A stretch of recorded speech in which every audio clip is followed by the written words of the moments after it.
और केमिस्ट्री में रासायनिक बंधन पढ़ेंगे। तो सबसे पहले बंधन के बारे में देखते हैं। तो बंधन किसको कहते हैं?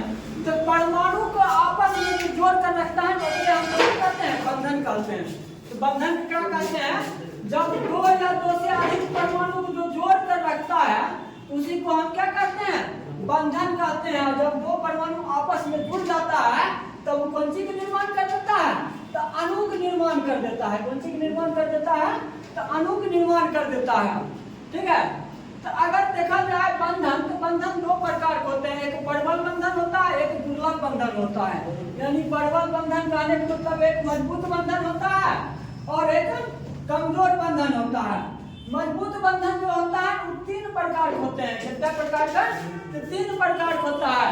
एक होता है आयनिक बंधन, इसको सहयोगी बंधन कहते हैं। तो दूसरा होता है सहसंयोजक बंधन और तीसरा होता है कौन? उपसहसंयोजक बंधन होता है। ठीक है। तो हम एक आयनिक बंधन देखेंगे। आयनिक बंधन का निर्माण कैसे होता है? तो आयनिक बंधन का निर्माण होता है इलेक्ट्रॉन स्थानांतरण से।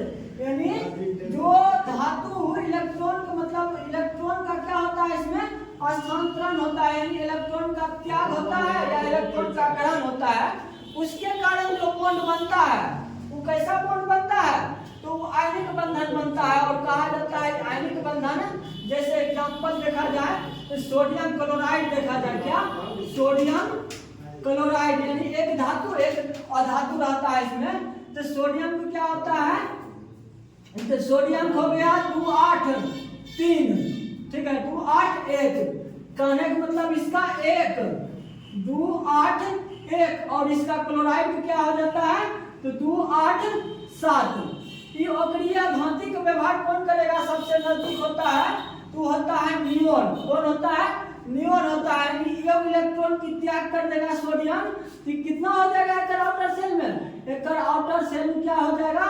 8। ये भी ऑक्टेट पूरा कर लिया और ये त्याग कर दिया है, ये भी अपन ऑक्टेट पूरा कर दिया है। तो इस प्रकार का जो बंधन बनता है ओकरा हम आयनिक बंधन कहते हैं।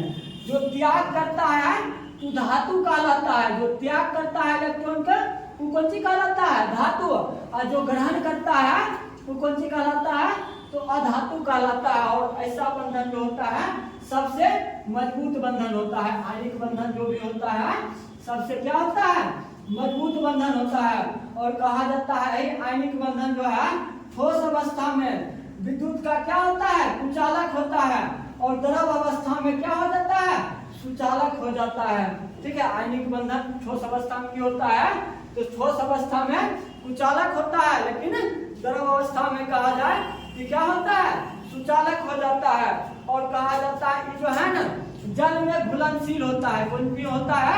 जल में घुलनशील होगा, ऑटोमेटिक है कार्बनिक घोल में और घुलनशील हो जाएगा। जब जल में जो चीज घुलनशील होगा वो कार्बनिक में और घुलनशील हो जाएगा। और आयनिक बॉन्ड को देखा जाए तो अगर एग्जांपल देखा जाए तो सोडियम, ठीक है, sodium chloride, sodium hydroxide, magnesium chloride, ये सब कैसा हो जाएगा? आयनिक बॉन्ड हो जाएगा। और आयनिक बॉन्ड जो होता है तीनों बॉन्ड में सबसे मजबूत बंधन होता है। यानी सबसे मजबूत बॉन्ड बनाता है आयनिक बॉन्ड। दूसरा होता है सहसंयोजक बंधन। तो सहसंयोजक बॉन्ड का जो निर्माण होता है कहा जाता है सहसंयोजक बंधन का निर्माण सिर्फ कहाँ होगा? सिर्फ अधातुओं में होगा। सहसंयोजक बंधन का निर्माण कहाँ होगा? तो सिर्फ अधातु में होता है। और कहा जाता है इसमें कैसे बनता है बंधन का निर्माण, बॉन्ड का निर्माण? तो इलेक्ट्रॉन को परस्पर साझेदारी के दौरान बनता है। सहसंयोजक बंधन का निर्माण कैसे होगा? इलेक्ट्रॉन को परस्पर क्या होगा? यहाँ साझेदारी होगा, तब साझेदारी से जो बॉन्ड बनेगा उसी को हम सहसंयोजक बंधन कहेंगे। और सहसंयोजक बंधन हम कहें किसके बीच में बनेगा? तो सिर्फ अधातु के बीच में बनेगा। और ये भी दो प्रकार से बनता है सहसंयोजक बंधन। ठीक है। तो इलेक्ट्रॉन का साझेदारी का अर्थ होता है कि आप हाइड्रोजन और क्लोराइड लीजिए, तो हाइड्रोजन भी अधातु और क्लोराइड भी अधातु होता है। तो एक हाइड्रोजन में क्या इलेक्ट्रॉन? एक इलेक्ट्रॉन। और एक बाहरी कक्षा में क्लोराइड में क्या इलेक्ट्रॉन? तो 7 इलेक्ट्रॉन होता है। कौन? तो 7 इलेक्ट्रॉन होता है। तो आसपास पर साझेदारी करता है। तो हाइड्रोजन क्या होगा? सबसे नजदीक अक्रिया गैस बनाने के लिए ये एक इलेक्ट्रॉन की करेगा? साझेदारी साझेदारी करेगा तो हीलियम को जैसे व्यवहार करने लगेगा। यानी एक इलेक्ट्रॉन की करता है हाइड्रोजन, ये साझेदारी करता है। और क्लोराइड में भी क्या होता है 2 8 7, इसका भी ऑक्टेट फुलफिल करने के लिए एक इलेक्ट्रॉन चाहिए। टी भी एक इलेक्ट्रॉन से की करता है साझेदारी करता है, ये भी अपन ऑक्टेट पूरा कर लेता है और ये भी कर लेता है। तो ऐसे में जो बॉन्ड का निर्माण होता है इसी को सहसंयोजक बंधन कहते हैं। और सहसंयोजक बंधन जिसमें क्या इलेक्ट्रॉन की साझेदारी हो रहा है, एक इलेक्ट्रॉन हो रहा है, तो यहाँ पर क्या बॉन्ड बनेगा, सिंगल बॉन्ड का निर्माण होगा। जितना इलेक्ट्रॉन की साझेदारी करेगा उतना बंधन का निर्माण करेगा। और कहा जाता है यही सहसंयोजक बंधन 2 प्रकार के बंधन होते हैं। कौन, ध्रुवीय बंधन, ध्रुवीय सहसंयोजक बंधन और अध्रुवीय सहसंयोजक बंधन। ध्रुवीय सहसंयोजक बंधन में कहा जाता है 2 विभिन्न अधातु के बीच में जो बॉन्ड काट करता है उसको ध्रुवीय सहसंयोजक बंधन कहते हैं। कौन चीज, 2 विभिन्न अधातु के बीच में जो बंधन काम करेगा, जो बंधन बनता है ओकरे हम ध्रुवीय सहसंयोजक बंधन कहते हैं। तो ये कैसा उदाहरण हो गया है, HCl, तो HCl हो गया है ध्रुवीय सहसंयोजक बंधन का उदाहरण हो गया है। एक होता है अध्रुवीय सहसंयोजक बंधन। अध्रुवीय कहा जाता है जब एक ही प्रकार के अधातु के बीच में जो बॉन्ड का निर्माण होता है। क्या होता है, एक ही प्रकार के अधातु, कहने का मतलब एक ही प्रकार के अधातु के बीच में जो बंधन का निर्माण होता है उसको अध्रुवीय सहसंयोजक बंधन कहते हैं। और अध्रुवीय सहसंयोजक बंधन जो है वो 3 प्रकार के होते हैं, एकल बंधन, डबल बॉन्ड और ट्रिपल बॉन्ड। कौन होते हैं, सिंगल बॉन्ड, डबल बॉन्ड और ट्रिपल बॉन्ड होते हैं। तो हम क्या बोले हैं, एक ही प्रकार का धातु जैसे हीलियम, हाइड्रोजन और हाइड्रोजन में, हाइड्रोजन में देखा जाए इसका भी एक इलेक्ट्रॉन, हाइड्रोजन में देखा जाए इसका भी, तो ये दोनों हीलियम को जैसे व्यवहार करेगा तो ये इसके साथ साझेदारी करेगा और ये एकरा साथ साझेदारी करेगा। तो दोनों का 2-2 पूर जाता है तो क्या बन जाता है, तो हीलियम के भांति व्यवहार करने लगता है। तो क्या इलेक्ट्रॉन की साझेदारी कर रहा है, तो एक इलेक्ट्रॉन की साझेदारी कर रहा है, इसलिए कौन सा बंधन बनेगा, तो सिंगल बॉन्ड का निर्माण होगा हाइड्रोजन में। ये होता है डबल बॉन्ड, मतलब 2 इलेक्ट्रॉन की जब साझेदारी होगा तो डबल बॉन्ड का निर्माण करेगा। जैसे ऑक्सीजन, ऑक्सीजन देखिए ऑक्सीजन में इसका भी 6 और इसका भी 6 होता है, तो एकरा से दूग ले लेगा, साझेदारी कर लेगा, और ये ऑक्सीजन एकरा से दूग ले लेगा, तो ये भी 8 ये भी 8, तो दोनों के बीच में क्या इलेक्ट्रॉन का शेयर हो रहा है, तो 2 इलेक्ट्रॉन का हो रहा है साझेदारी। इसीलिए इसमें कैसा बॉन्ड पाया जाएगा, ऑक्सीजन में डबल बॉन्ड पाया जाएगा। एक होता है ट्रिपल बॉन्ड, जब एक ही प्रकार को धातु में, ठीक है, एक ही प्रकार को धातु में 3 इलेक्ट्रॉन का साझेदारी होता है। क्या हुआ ट्रिपल बॉन्ड, जब एक ही प्रकार के धातु में 3 इलेक्ट्रॉन क्या होता है साझेदारी होता है, तो ओकरा साथ जो बॉन्ड का निर्माण होता है वो ट्रिपल बॉन्ड होता है। जैसे नाइट्रोजन हो गया है, फास्फोरस हो गया है, इस सब में कैसा बॉन्ड का निर्माण होता है, ट्रिपल बॉन्ड का निर्माण होता है। ठीक है, तो ये हो गया है केमिकल बॉन्डिंग। अब देखिए इसमें सबसे इम्पोर्टेंट पूछता क्या है, तो इसमें पूछता है सभी एकल बंधन, द्विबंधन, ट्रिपल बंधन में कितना सिग्मा और कितना पाई बॉन्ड पाए जाते हैं। तो हम सबसे वेरी इंपॉर्टेंट नहीं है कि सिग्मा और पाई बॉन्ड निकालने के लिए हम सीखेंगे। तो अब देखिए जहाँ सिंगल बॉन्ड रहेगा तो सिंगल बॉन्ड में 1 सिग्मा और 0 पाई पाए जाते हैं। जहाँ सिंगल बॉन्ड रहेगा वहाँ क्या सिग्मा, तो 1 सिग्मा और 0 पाई पाए जाते हैं। जहाँ डबल बॉन्ड रहेगा तो 1 सिग्मा 1 पाई पाया जाएगा।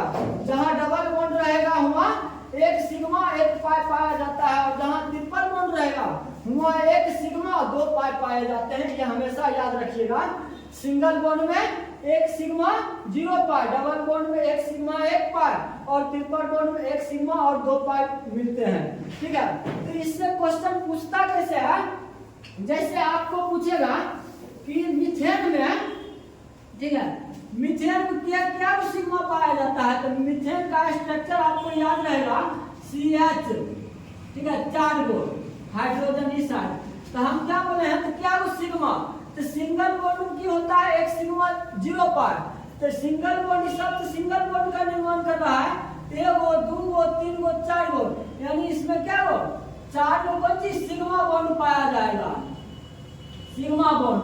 और उसके बाद क्या पाए तो 0 पाई बॉन्ड पाया जाएगा। इसी में अगर कहा जाए कि डबल बॉन्ड वाला में जैसे C2H4 का कौन C2H4 रहेगा, एक्टा निकालने के लिए तो C, ठीक है, H4। इसमें अगर पूछा जाएगा तो क्या सिग्मा क्या पाए तो आप देखिएगा C2H4। तो इसमें क्या हो रहा है तो पहले तो सिग्मा बॉन्ड देखिए, सिंगल बॉन्ड क्या हुआ तो एक सिंगल बॉन्ड, दो सिंगल बॉन्ड, तीन गो, चार गो, यानी चार गो क्या है सिंगल बॉन्ड है। तो सिंगल बॉन्ड में क्या एक सिग्मा यानी चार है तो चार गो सिग्मा। और डबल बॉन्ड कहते हैं तो एक डबल बॉन्ड है, तो डबल बॉन्ड की कंडीशन है एक सिग्मा एक पाई, यानी चार गो सिग्मा पहले से है। सिंगल बॉन्ड खातिर कौन सी हो गया, डबल बॉन्ड खातिर एक सिग्मा और एक पाई। अगर सिग्मा वाला ई टर्म रहा और पाई वाला ई रहा, इसमें क्या हो जाएगा एक पाई। तो कुल कितना हो जाएगा 5 सिग्मा और एक पाई हो जाएगा। ऐसे करके ये सब क्वेश्चन पूछा जाता है। और सबसे फेमस जो क्वेश्चन होता है ना तो बेंजीन का है। बेंजीन में पूछता है कितना सिग्मा और कितना पाई बॉन्ड पाए जाते हैं बेंजीन में। तो बेंजीन में अगर देखिएगा ये सब हाइड्रोजन है, तो इसमें क्या पहले सिंगल बॉन्ड का निर्माण हो रहा है। तो पहले एक सिंगल बॉन्ड, 2 गो, 3 गो, 4 गो, 5 गो, 6 गो, 7 गो, 8 गो, 9 गो, यानी 9 गो सिंगल बॉन्ड का प्रयोग हो रहा है। कितना 9 गो सिंगल बॉन्ड का, यानी 9 गो सिग्मा पाया जाएगा। और क्या गो डबल बॉन्ड 1 गो, 2 गो, 3 गो, यानी 3 गो कौन सी डबल बॉन्ड। तो डबल बॉन्ड के लिए एक सिग्मा एक पाई, यानी डबल बॉन्ड कितना यानी हो जाएगा 3 सिग्मा 3 पाई। अगर कुल अगर सिग्मा की बात कहा जाए, पाई की बात कहा जाए तो 9 3 12 सिग्मा और 3 पाई हो जाता है। ऐसे करके पाई बॉन्ड और सिग्मा बॉन्ड निकाला जाता है। अब देखिए अगर कहा जाए कि अगर यही अध्रुवीय सहसंयोजक बंधन में सबसे अधिक बंधन एनर्जी का होता है तो ट्रिपल बॉन्ड का सबसे ज्यादा एनर्जी होता है, क्योंकि 3 बॉन्ड द्वारा जुड़ा होता है, इसीलिए इसका क्या होता है बंधन ऊर्जा भी सबसे अधिक होता है। अगर कहेगा कि सबसे अधिक स्थान किसमें होता है तो सिंगल बॉन्ड में होता है सबसे ज्यादा। अंतरांगिक स्थान किसमें होगा तो सिंगल बॉन्ड में रहेगा सबसे ज्यादा स्थान। और सबसे कम स्थान किसमें रहेगा तो ट्रिपल बॉन्ड में रहेगा। और सबसे कम शक्ति किस बॉन्ड में रहेगा तो सिंगल बॉन्ड में सबसे कम शक्ति रहेगा। ठीक है, यही हुआ रासायनिक बंधन। ठीक है, तो ये क्लास केमिस्ट्री का यही समाप्त।